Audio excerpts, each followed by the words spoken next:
Welcome, everybody. Seeing the participants trickle in now, welcome. Thank you for joining us for Hired's State of Software Engineers webinar, where we're going to go over key trends like remote work, non-traditional education, and the most in-demand tech roles. My name is Kylie Robinson. I'm an enterprise tech reporter for Business Insider, and I'll be moderating today's event. To be really on brand with remote work is what we're going to talk about today. I both have construction and a cat, so you might see him join me and you might hear some construction. So bear with me. So thank you. And I want to begin by introducing some of our panelists, starting with Dave Walters. Yeah, thank you, Kylie.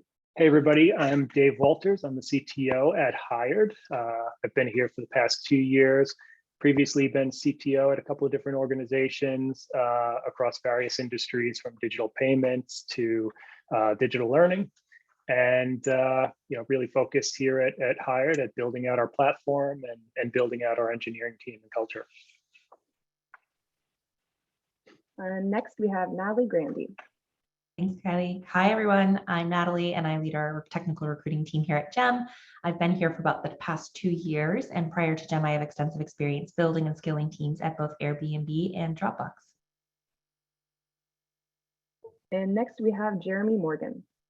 Thanks, Kylie. Jeremy Morgan, Director of Talent Acquisition here at Tanium. My team and I have a focus on supporting our technology organization. Been here for 4 years, or going on just about 4 years, and have worked for several other technology companies in the past as well. So thanks for having me, and look forward to the discussion. And next we have John Beard. Hi, everyone. My name is John Beard, and I have the distinct privilege of leading an amazing, very talented team that focuses both on technical and corporate recruiting here at One Medical, a national healthcare company dedicated to disrupting the primary care space.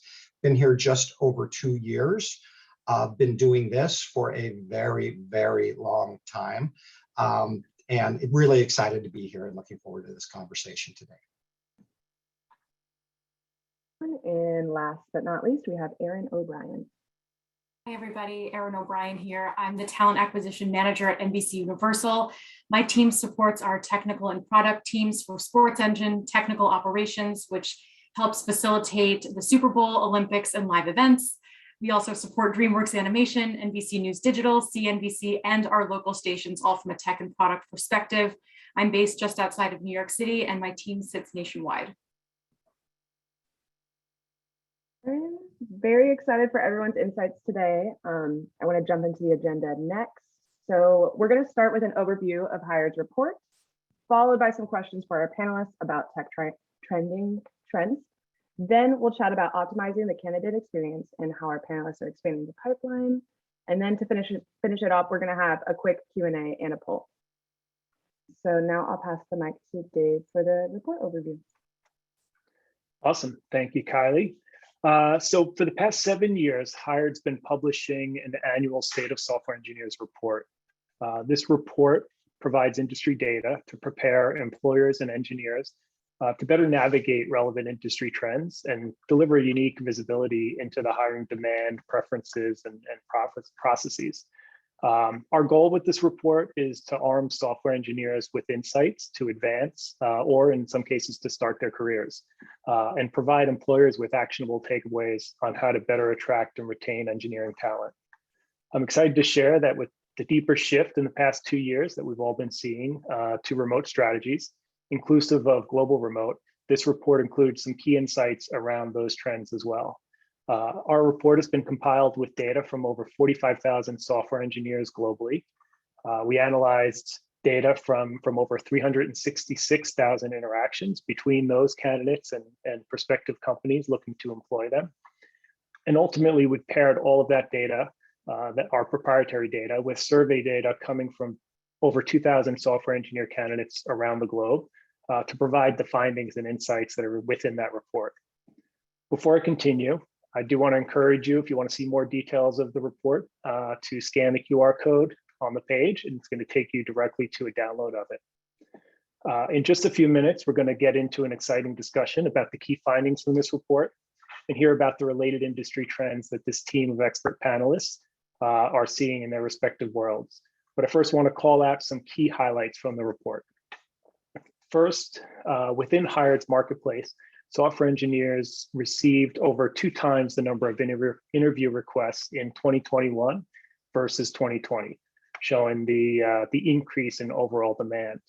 The most in-demand skill we found was Go, resulting in over 1.8 times more interview requests, or as we refer to it, IVRs, compared to the marketplace average. Not surprisingly, with the rise of cyber attacks, across the world and globally, it's resulting in higher demand for security engineers and leading to higher salaries for those skills.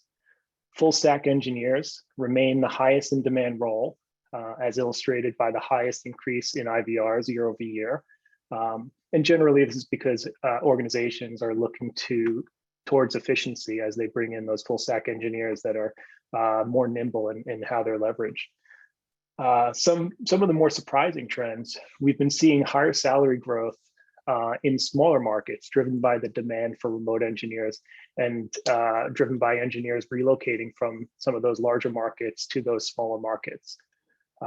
We're also seeing smaller companies quickly catching up to larger companies with compelling pay and benefits, which is also driven by a need to remain competitive in this tough market. Culture, something we're all hearing a lot about, is prominent in this report as well. Almost all software engineers surveyed indicated great managers and coworkers they get along with well and can learn from, along with flexible hours as key elements for an ideal work environment. And lastly, the number of self-taught and boot camp driven engineers continues to increase each year versus some of the more traditional higher education based training. Great, thank you, Dave. And I just wanted to say for everyone trickling in, I do have a new roof being installed, so please bear with me for the construction noises. I'll try to be brief, but thank you, Dave. I wanted to highlight some of those key findings that we've seen in the report that Dave went over.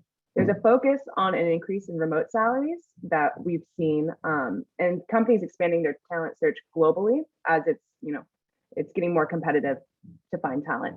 So I wanted to ask the panelists, do any of these trends resonate with you, and what are you seeing? Now I want to start with John. Okay, I think probably the biggest trend that we're seeing is the competition for talent. And I mean, we've gone through this before where there are wild swings and we publish books saying things like there's a war for talent, but this is truly different. We are competing on every single hire. As I tell my team all the time, it is a great time to be a bad engineer because you're still going to get 5, 6 different offers and be wildly overpaid. So that's the biggest thing, which means that velocity matters, speed really matters, and that teams have to go fast to make these hiring decisions. The trend, obviously, remote. It's a bit different for us. We're not in the global space. Our remote is nationally focused, but especially as we've seen the proliferation of California-based software engineers spreading out across the country to put down roots, elevating salaries now. And I think we're rapidly approaching a national view of salary bands versus regional views. Those would be the 2 biggest trends, with a third one being the focus on maybe what a company does. I mean, that's becoming increasingly important for engineers. They can take their talents to just about any type of industry.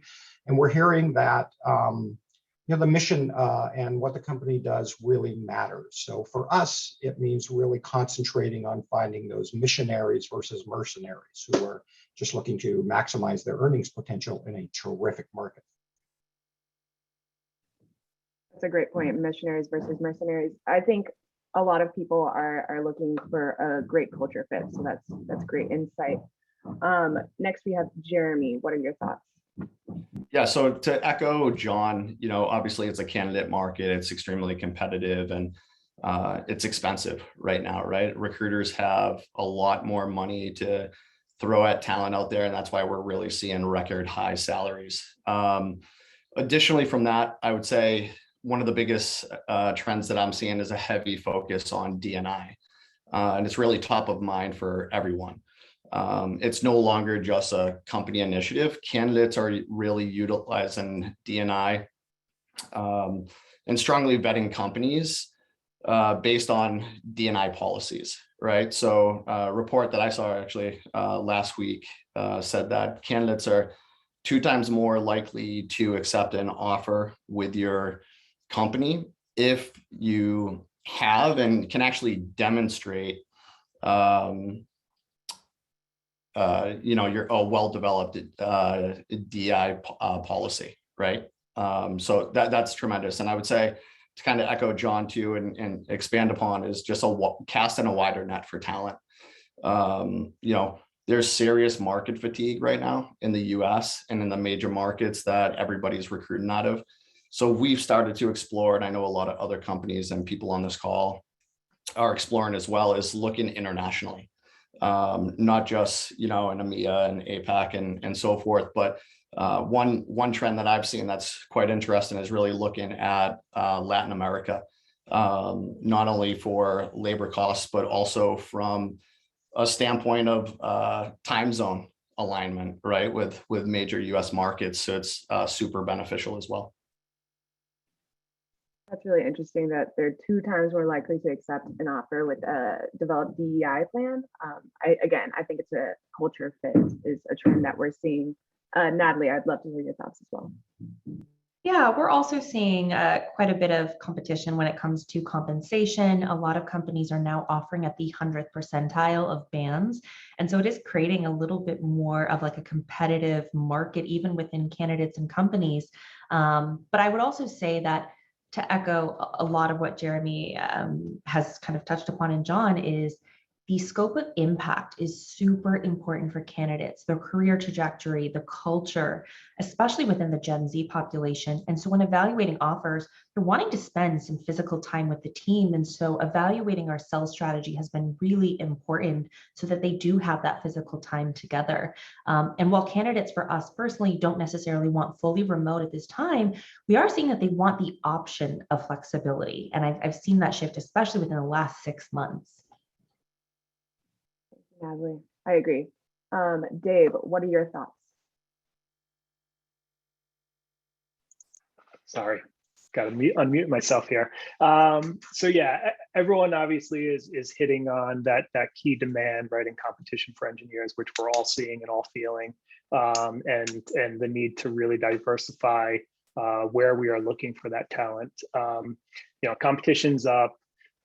Trends of remote engineers, retaining those competitive salaries are further driving a lot of these trends, right? I think 2 years ago, many companies had the impression that they were going to start to bring in more remote engineers than they did in the past, and it was going to maybe drive down some of their salaries and some of their costs.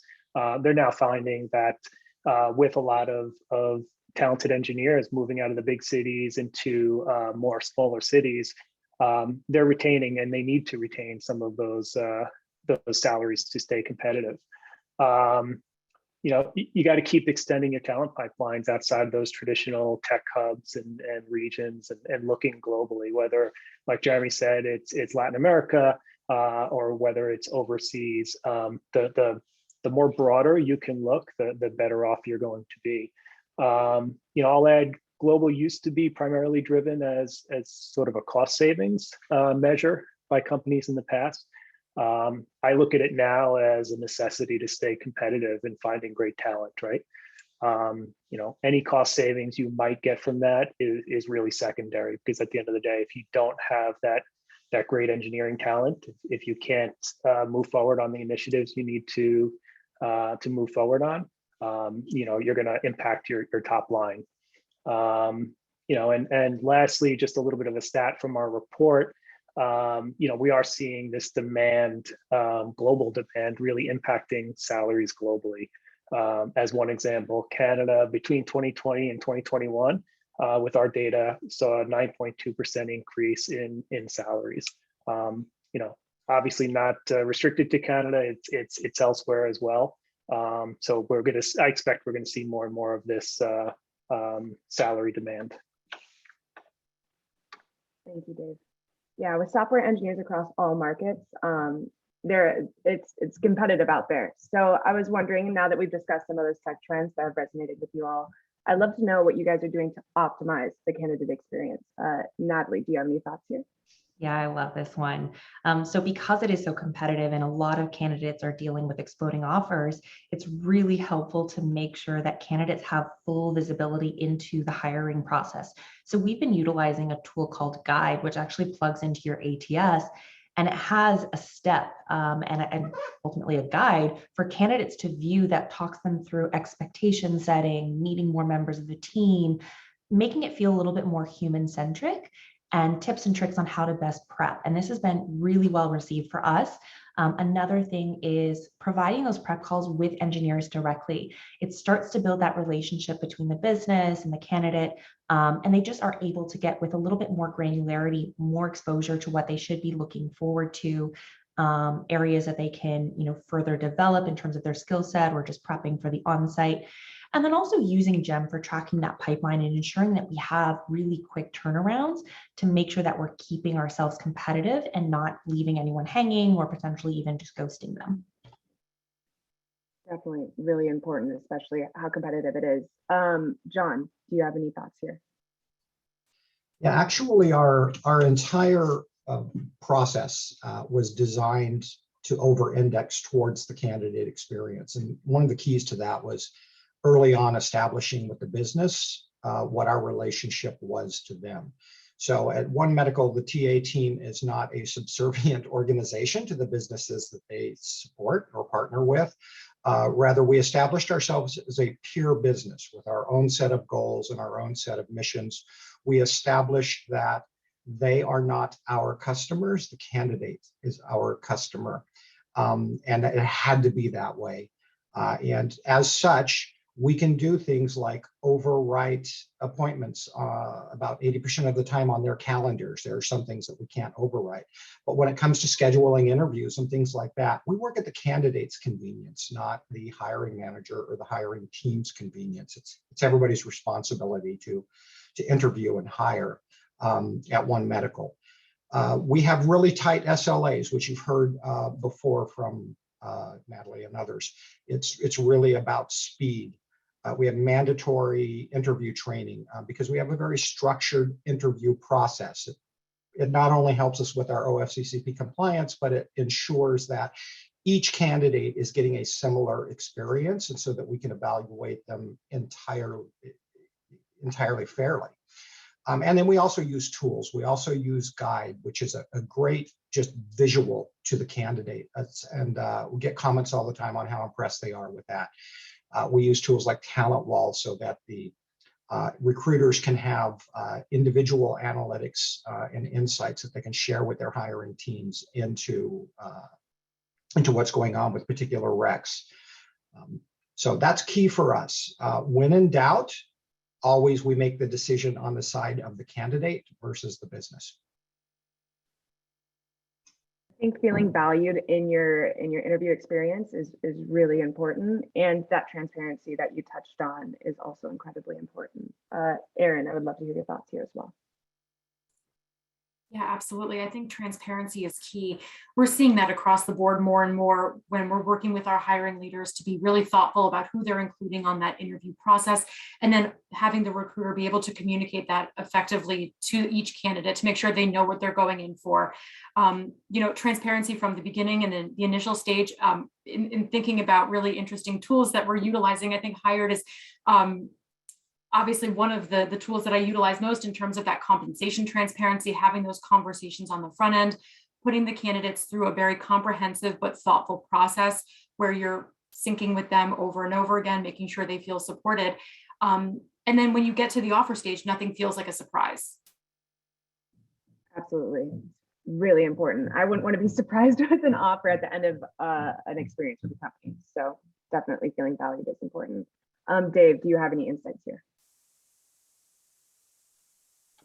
Yeah, so I also want to call out that the reality with all this demand is that on the engineering side, that hiring for technical recruiters is even harder and more difficult, right? There is a huge demand for technical recruiters. I know we've felt that crunch at Hired as well.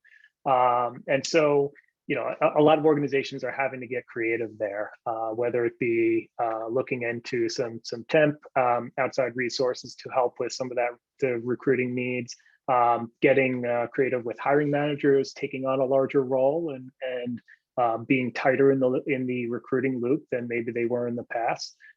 Which, by the way, we are seeing that when companies are pairing their hiring managers closer with recruiters and giving those hiring managers access to Hired marketplace, right?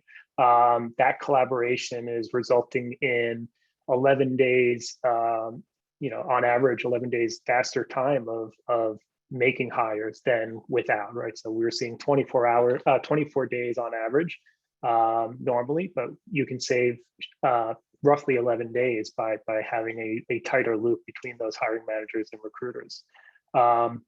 You know, we're seeing now 60% of our seats being held by those hiring managers versus 40% by recruiters. So there's some shifts that are happening as a result of all of this demand.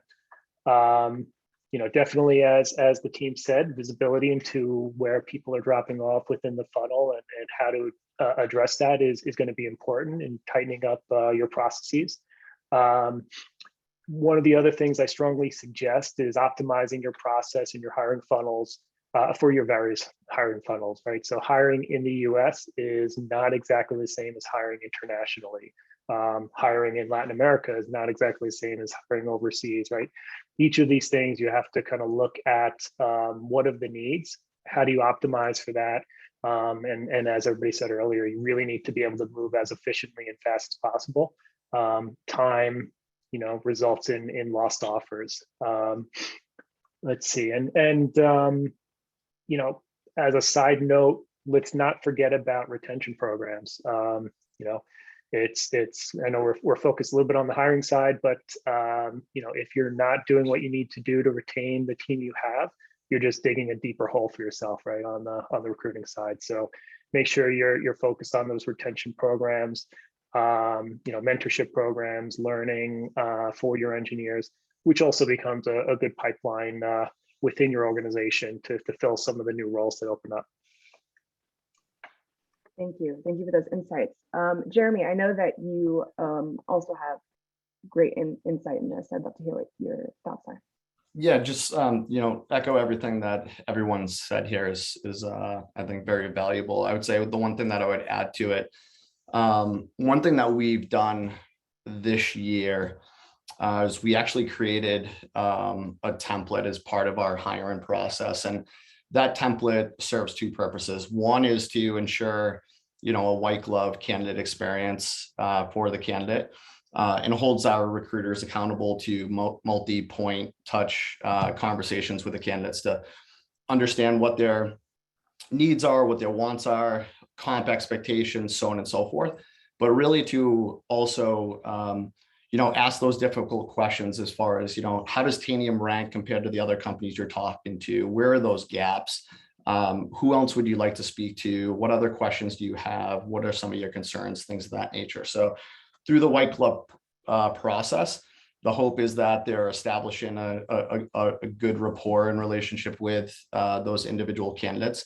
And what we're doing is we're actually compiling the information that's been collected through the entire interviewing process, and we're putting together a packet for our senior leadership team as part of their final interview. And what we've gotten from their senior leadership team is a commitment to do all selling and no assessing of the candidate at that stage. So they're going to focus on, hey, the parallels between what candidates are looking for and how that aligns to Tanium, but they're also utilizing that to have very candid and transparent conversations with the candidates about any concerns or misalignments or anything that they need further before making a decision against the other, you know, 5 offers that they have out there in the market. But the purpose of us implementing this is we had an acceptance rate around 62%. And so once we implemented that, we actually, our offer acceptance rate went up to 88%. So we've seen a tremendous amount of success from it. That makes a lot of sense in my experience, especially as you said, that when you're competing against 5 different offers, that transparency is incredibly important. So it's no surprise that your percentage jumped up there. So now that we've talked about some of those strategies to optimize the candidate experience, I would love to know some of the unique ways to expand the candidate pipeline, given how competitive the market is, all these offers you have to compete against. Natalie, I'd love to know your thoughts here. Yeah, and I think it starts a little bit with changing the mindset of what you're looking for and potentially being open to those non-traditional backgrounds. So for us, it's always encouraging the hiring managers to think about the 80-20 rule. So 80% existing skill set and 20% coachability. You're going to find some of those like true gems, pun intended, that are going to be those future rock stars and are going to be really eager to learn and hungry to learn. So I think that often starts with doing a little bit of market mapping, identifying, okay, you know, purple squirrel, what is that dream state? And then taking a step back and opening it up a little bit. For us, it's also been really great to tap into early talent and apprentices. We've actually started offering up contracting opportunities. So for us, this has been huge with our offer accept rate. It sits at about 95% for anyone we have contracting with us, and it can take, you know, 3 days up to 2 weeks. This is for anyone that we either have an offer out to or we're even considering, and this is kind of in place of a on-site. We pay them, they get exposure to the team, they see the type of technical challenges, and for them, they get to imagine themselves within that culture, which I think is that piece that we touched on earlier that candidates are really looking for and optimizing for right now. Another thing that we've also tried doing that's actually been very successful is SOBOing our hiring managers and our founders. So send on behalf of SOBO, and we use this through GEM, and we will set up email sequences from, you know, our CTO or our CEO that just congratulates them on either an offer out or wishes them luck on you know, the onsite that's coming up. We've worked with our executive team to actually craft what those messages are going to look like from their voice, and are starting to build a process around that so that candidates actually feel that level of investment from the C-suite. So I would say that those in turn are something that has really helped move the needle for us in expanding, you know, not only just like the pipeline, but also helping to close the gap when it comes to offer accepts. Thank you, Natalie. And I agree, feeling valued right at the beginning and seeing if you're going to be a fit in the culture is incredibly valuable for the rest of the process. Jeremy, I'd love to know what your thoughts here. Yeah, for us, this is no golden ticket, but, you know, for us, data has been king, right? And started in, you know, we adopted the mindset of, you know, we need more data, we need more clarity last year. And we spent the greater part of last year from a TA perspective partnering. We have a great TA operations team, and really just built out different reports and different graphs and just TA data in general across the board. And so what we're able to now see is we're now able to see, you know, pass-through rates of what it takes top of funnel to get an actual offer, right? And we're able to see, you know, pass-through rates at every single stage of the interviewing process. We're able to see offer acceptance rates, not just the percentage, but, you know, what companies are we, and we're collecting the data around what companies are we actually having success with attracting candidates from. Offer rejection rate, same, right? Who are we losing candidates to and why? And then we get to track our, you know, our diversity, right? Trends as well. For DEI perspective. So we're able to see, hey, if we have candidates dropping off, what stages of the process are they dropping off at and why? So we're able to identify these gaps and these trends and correct course where we need to promote more success. And in addition to that, we're able to get even more granular down to each individual recruiter from like a pass-through rate perspective. How many candidates does each individual need in order to yield a hire, right? Some recruiters it's 50, some recruiters it's 3 times that. So utilizing the data, understanding the data, and identifying those trends and the stories that the data is telling is helping us to be more strategic in our source and approach in the way that we're going out there, instead of just going out there and driving blindly and reaching out to as many candidates as we can. We're being extremely laser focused, and we're seeing a tremendous amount of success. So our predictability model, we've actually gotten it to 92% accuracy to date. Great. And using that data to improve the quality of the pipeline is really important. John, I would love to know what your thoughts are on improving that candidate pipeline.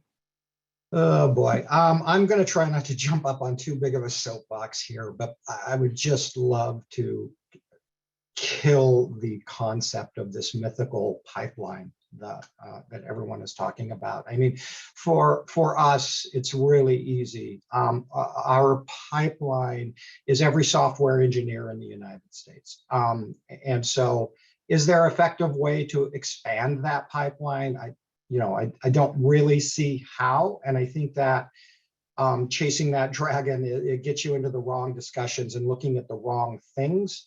You just heard from Jeremy, I think, going down further and focusing on those funnel metrics, conversion metrics, I think are much more important than the top of pipeline necessarily metrics. But a couple of things of note here is, I think that if we're talking about expanding the pipeline, and you can hear this from everybody, looking for those non-traditional avenues to become a software engineer, looking at the boot camps, looking at earlier in career talent. Not every engineer in your organization needs to be a staff or principal engineer, because where do you promote them to after a year? And that's when they start looking. We are, again, as I said, we are a healthcare company looking for tech talent. We don't have the sexiness of being a pure tech play. So it makes it even harder. So that's why we have to focus on that missionary versus mercenary type of mentality. But finally, I think the most important thing for us, at least, is hiring manager involvement is no longer an option or a luxury. It is key. A software engineer is getting literally dozens of emails from us, from recruiters on a weekly basis, and they're ignoring them because they treat it like spam now. And the data tells us that they're much more likely to respond to someone they consider a principal, a peer. So we've got to get hiring managers involved, and we have to make it easy for hiring managers to get involved and create the email templates for them and manage the response for them. But that just can't be an option anymore. It has to be there.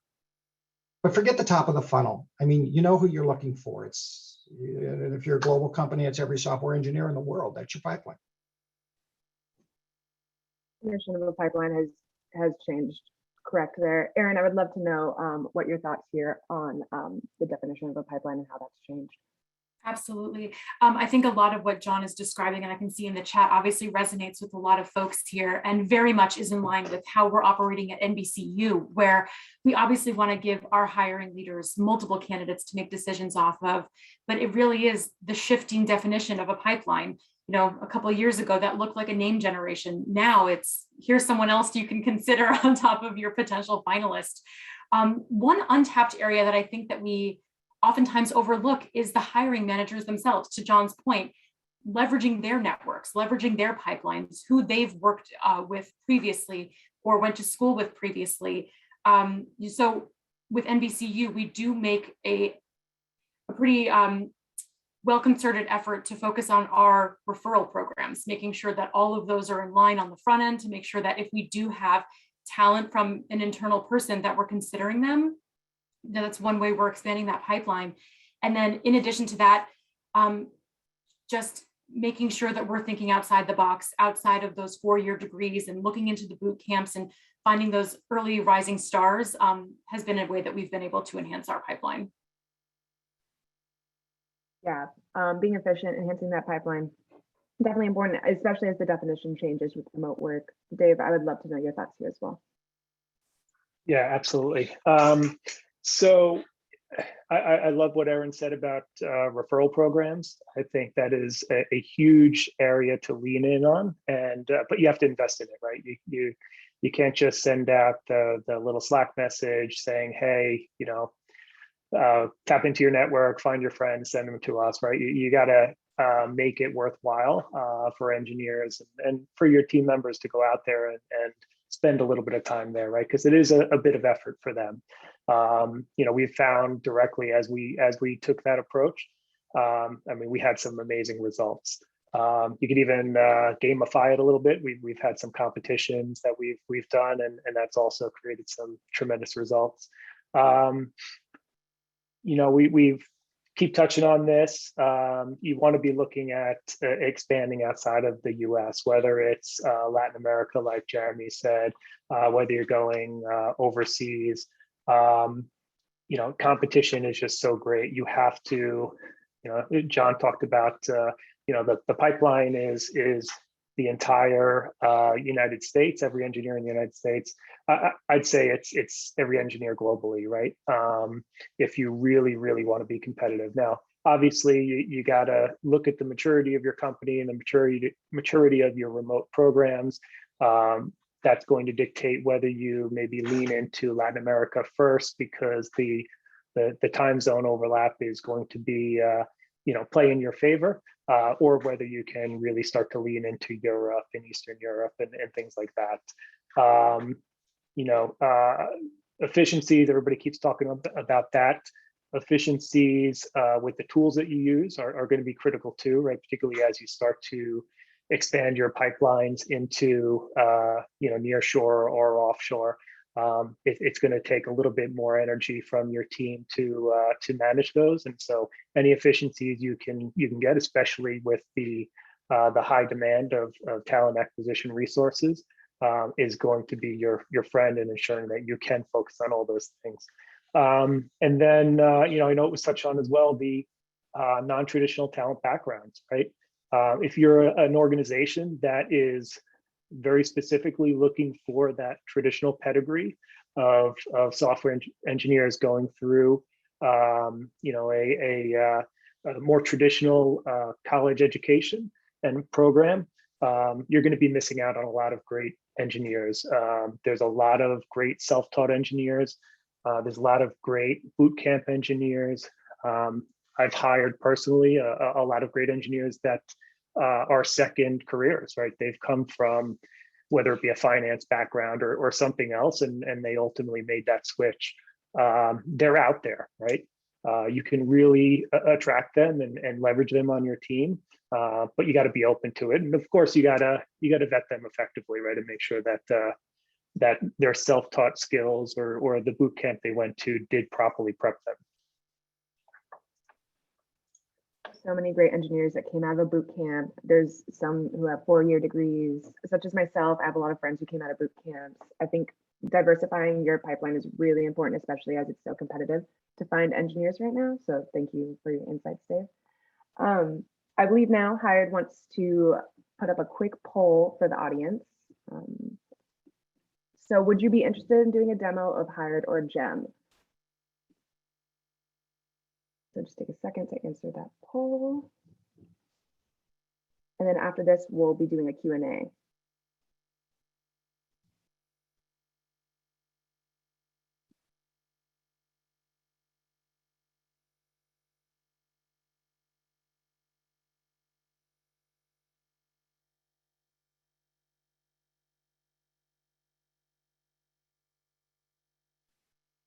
We'll say that they use Hired, they use Gem, that's great.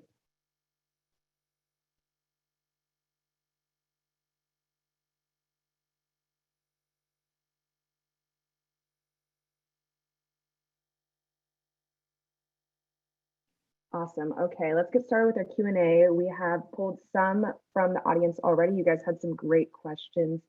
What I wanted to start with is, and anyone can jump in, what are your top 3 tips for minimizing your time to hire? I can take this one, and it's one tip, but we've seen it work really well across some of the businesses that I support, which is hosting your candidate code pairing or whiteboarding on the front end, having that technical screen on the front. And then once the candidate passes that round, you get them on with everyone they need to talk to in 1 week. So you're talking about the internal stakeholders, who they'd be working with cross-functionally, HR, debrief session, and a decision is made shortly thereafter. So if you like the person, you can make the offer. If the candidate doesn't pass muster, you can release them with some detailed feedback. It's pretty simple, but it's seemed to be working. For us, I would say, strong SLAs, make sure that you have strong SLAs and there's accountability behind those as well. I would say another thing would be just quality at top of funnel and making sure that you have the right candidates in process and that you're qualifying in and out as quickly as you can. And as the CTO representation of the group here, I would say make sure your technology leadership is really setting priorities with engineering management, that this is a top priority for them, right? They have to be all in on it, setting aside the time, partnering strongly with the talent acquisition team, right? The closer that relationship is, the more everybody's working together, the faster things are going to move. Yeah, and I'll just jump in to say I guess my number one is to, because I like killing concepts, is to kill the concept of a slate of candidates, because that is a time suck. Each candidate has to be evaluated individually and on their own. And if they pass the interviews, for goodness sakes, why wait for 3 more people to interview? Extend them an offer and try and hire them immediately.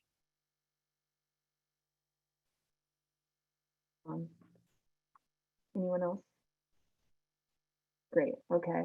And we talked a lot about transparency today. That was one of the key topics today. I'm wondering which compensation benchmarking tools companies are using, especially as candidates and current employees both require more and more transparency.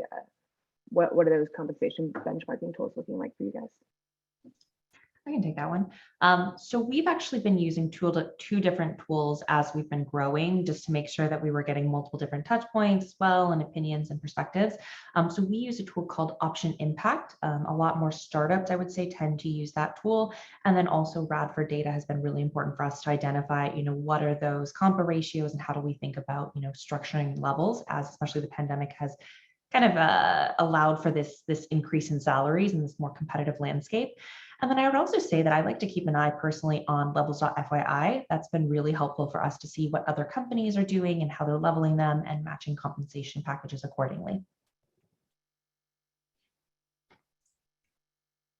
Levels.fyi is very useful. Anyone else have insight here? I agree with levels. Oh, go ahead, Dave. Sorry. No, go ahead. All right. I was just going to self-promote a little bit here too, and just say, obviously, with Hired, right, make sure to lean in on the visibility that we're creating, right? We're able to take actual offers that are going out, right, and obviously anonymize that, so we're not exposing anybody's information that shouldn't be exposed. But you're using more real time, more current offers, and you're not at risk of using data that is maybe a little bit stale, which, and we're all seeing how fast the market's moving, right? Even 6-month-old data at this point is stale data when it comes to compensation. Yeah, that was going to be exactly my point, is that I'm not sure the software that our workforce planning team is actually utilizing, but the data does seem to be a bit outdated by the time that we actually receive it. Oftentimes that data is 1 or 2 quarters prior to. For us, what we're actually been doing is we've been taking the initiative when candidates do disclose, hey, I have an offer with XYZ company and here's the package. We've been documenting that and sharing that data with our workforce planning team. So if we do have to go outside of we don't have bands, but we have comp guidelines. If we have to go outside of those comp guidelines, that we can utilize real market data in real time to help justify that and influence, that increase. Thank you, Jeremy. Any other thoughts? Okay, great, amazing. So we also talked about the importance of referrals today. I was wondering how important are referrals for companies versus greenfield sourcing, and do you feel referrals are more likely to be successful versus completely greenfield candidates and employees?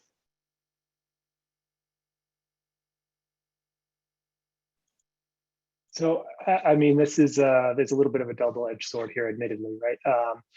I'd say my experience, referrals on average, have been at the very least as successful of greenfield employees, if not maybe a little bit more. It typically can fast track your hiring process a little bit.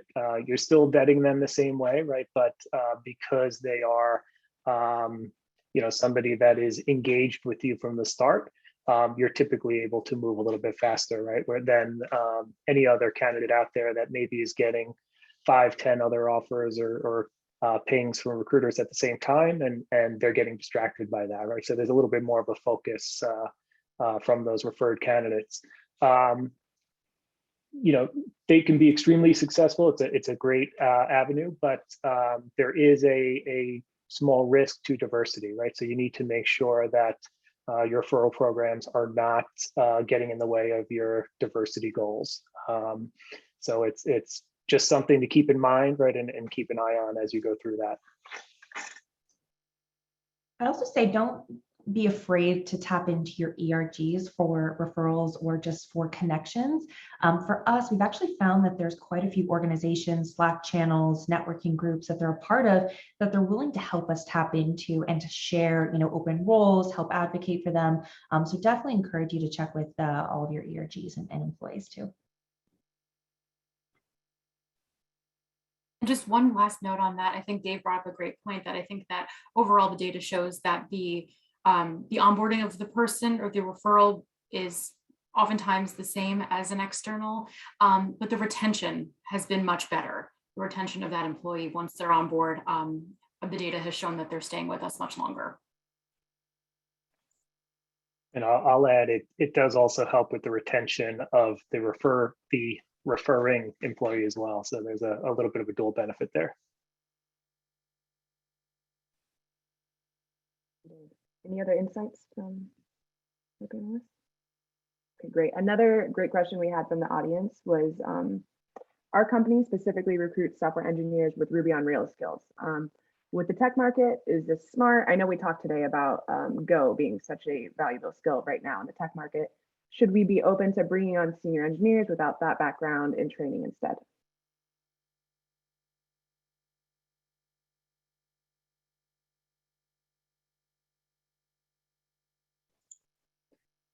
And I apologize, Kylie, my feed cut out a little bit, so I missed the middle of that question, yeah. But I think it was about something about Ruby on Rails.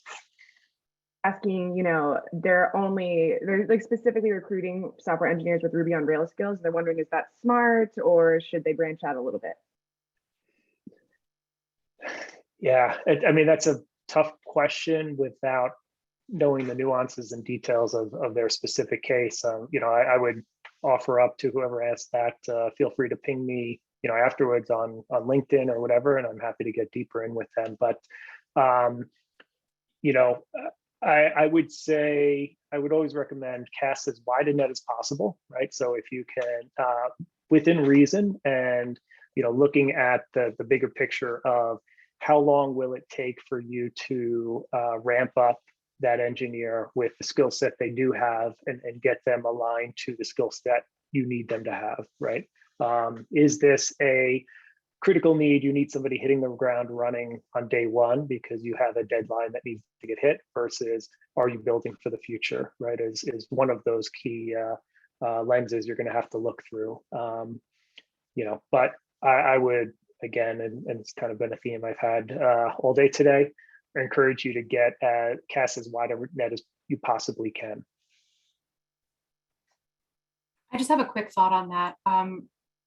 Again, it's hard to kind of understand the full scope of the question, but I would be a little concerned about bringing someone on at a senior level if they didn't meet the requirements of what you're looking for. So potentially using them as or casting the net wider at a more junior level could potentially be an option, but bringing on at a senior level without the skill set you're looking for might be challenging.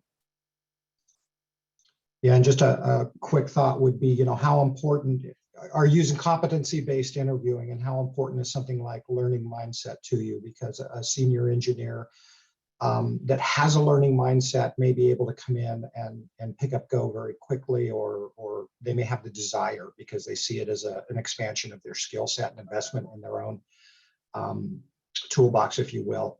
An engineer without that you're probably going to make a mistake, especially at a senior level, hiring somebody and hoping that they will want to dive in and learn that. Next to what Natalie was talking about earlier with the 80-20 rule, with 80% skill set, 20% willingness to learn. So opening yourself up to that idea would be helpful. Any other last thoughts before we move on? Okay, and the next question is, we talked again about transparency. How transparent are you with candidates with every step of the hiring process, even if they don't completely make it through the process? Is it 100% transparent or some balance otherwise?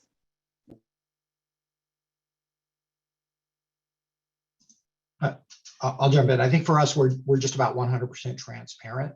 We actually offer feedback to candidates if they've gone through a loop, if they want it. But we do offer it, and we try to make that feedback actionable and meaningful, which is why the partnership and holding your business accountable for providing actionable feedback. Interview debriefs with 1 or 2 words saying not a fit is not actionable or meaningful. So be as transparent as possible with candidates. It's really will set you up as a differentiator in today's market. I agree with that. We try to be, we strive to be as transparent as possible in real time with candidates. Part of that process where we have that multi-touch and understanding, hey, where does Tanium rank with other organizations? If we have a candidate that is lacking some skills or isn't a right fit for a particular role, we'll let them know, hey, either you're not a right fit for this particular position and here's why.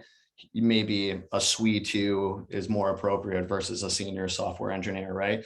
And with the transparency, it's also about making sure that, hey, if Tanium's not number 1 and you're not our number 1 candidate, like, let's not waste each other's time as well, right? So that's the whole like qualifying in and qualifying out mindset.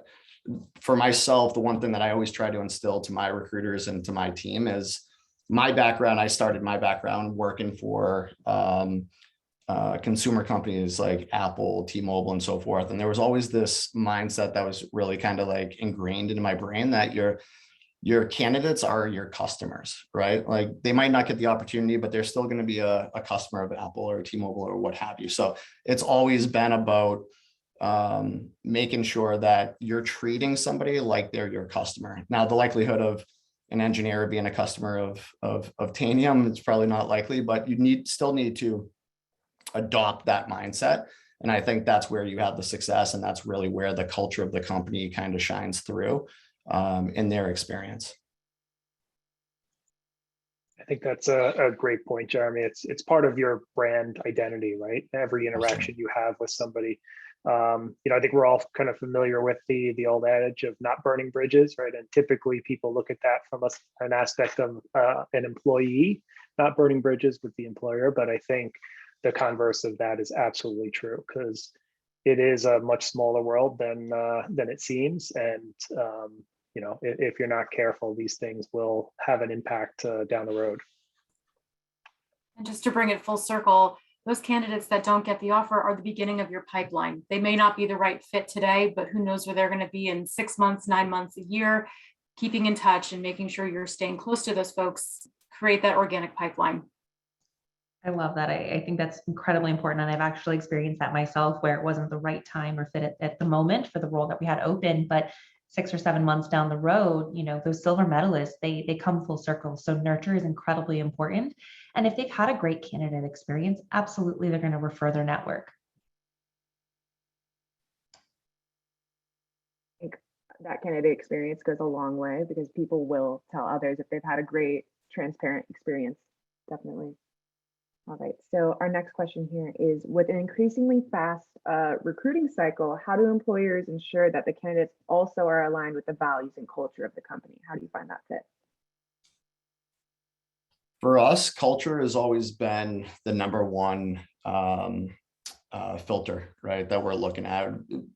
Aside from skill, if they don't align to our core values, they're not the right fit for Tanium, regardless of how skillful they are in their role. And I think the first thing that you really need to do is be able to articulate exactly what your values are, right? Can you articulate what your values are aside from just, some marketing verbiage that's just thrown up on the side of your wall in the office, right?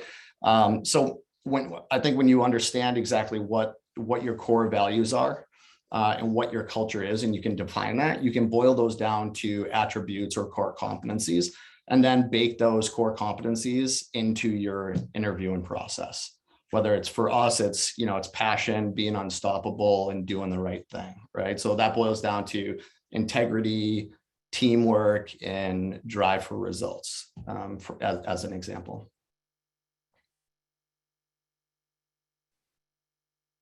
Any other insights? Yeah, I'd say, make sure you're baking your values into your hiring process, right? So your hiring managers, your talent acquisition team, anybody that is engaging with those candidates should be demonstrating your values every step of the way.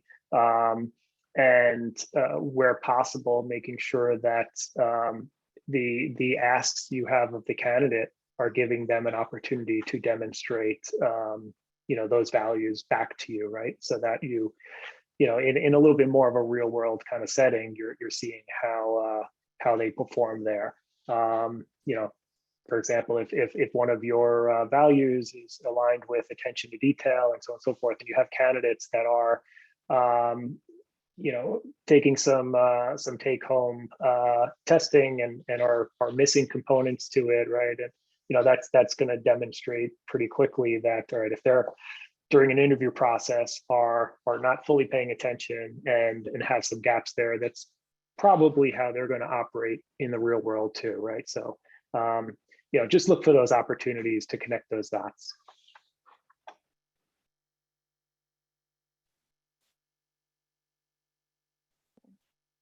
I think we're coming to time here. So the last question of our Q&A is, how have you found you needed to reinvent culture to support the trend of engineers working remotely and perhaps rarely meeting face-to-face?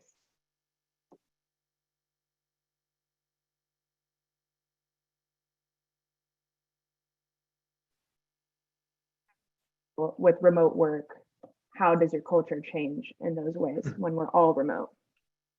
So, I'll jump in there. I'll say, first and foremost, communication becomes much more important, right? When you are in this virtual world, how managers communicate with their teams, peers communicate with their peers, right? How everybody communicates, whether it's through Slack or whatnot, and the effectiveness of that communication is so much more critical than when you are in person in the same office. So you got to focus in on that, make sure you have the right tools, make sure you're giving the right guidance and the right training to your team. And when you see something that's a little bit off, respectfully call it out and make sure you address it with those individuals and give them some guidance on how they can perform better. Yeah, and I would posit, if you have a good, strong culture, then I don't think being remote makes any difference at all, quite frankly. It makes a difference in the tools we use and how we communicate and how we collaborate, but we have those tools available to us. It shouldn't change the underlying concepts of what the culture, and I'll use air quotes for culture, of the company is.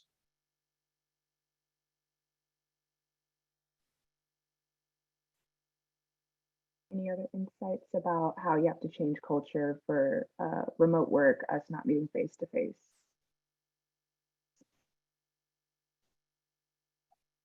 Thank you, everyone. All right. So now you can see we have a bunch of QR codes next to our headshots. You can connect with us on LinkedIn if you prefer. You can use your phone's camera and scan the QR code to connect with us. And feel free to ask us any questions you have. I'm happy to chat. Thank you all. Thanks, everybody. One. Thank you very much. Thanks, everybody. Thank you, guys.